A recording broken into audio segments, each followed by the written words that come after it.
One of the first things he should do is to nominate another person in the event that he was incapacitated during the race who is capable of taking over from him. It's also important that if he doesn't race with his regular crew, that he has the right people with the right skills. For example, somebody who is experienced in the use of VHF. The rules make it quite clear that it is a boat's decision as to whether to participate in a race or to continue racing. This means, of course, that the skipper is in charge of this decision, and it's really important that the skipper understands his responsibilities.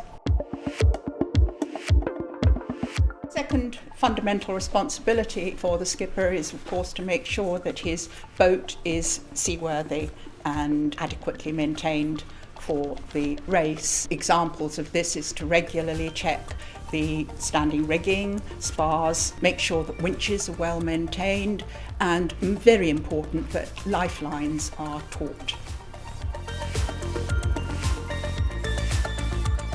Because of the skipper's responsibility as to whether to decide to continue racing or to participate, it's vitally important that he has up-to-date information on the weather for the day. Raymarine give an excellent weather briefing in the club the night before the race, and our website will show detailed forecasts in the previous 3 or 4 days running up to the race. It's fundamentally important to check that he has all the correct safety equipment on board, that it's stowed correctly, and that people know how to use it. One of the primary requirements is that there are adequate number of life jackets on board, and that is one for each person on the boat. If you're chartering a boat, to make sure that you check with the charter company that you have all the correct safety equipment on board and that you know where it's stored and how to use it. It's mandatory to have a working VHF on the boat and for someone to be licensed and with the knowledge of how to use it correctly. And if you are unsure about this, get in touch with the RYA and they will help you through this procedure.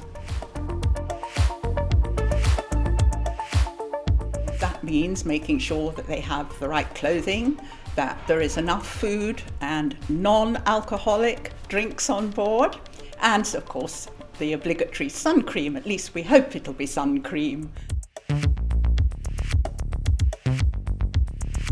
We make it mandatory that you nominate a Shorewatch contact. This is really, really important. It's one person who should have an up-to-date list of all the contact numbers for the people on the boat. It's so that if in the unlikely event something happens on the boat, there is an accident or an illness, we can contact the right people immediately, and this saves, in this day of media and tweeting, and it saves a lot of problems with people getting unnecessarily worried. If you're a new competitor to the race, you will find on our website a really useful competitor checklist, and this will cover many of the things that I've talked about today and send you in the right direction if you don't have that information to hand.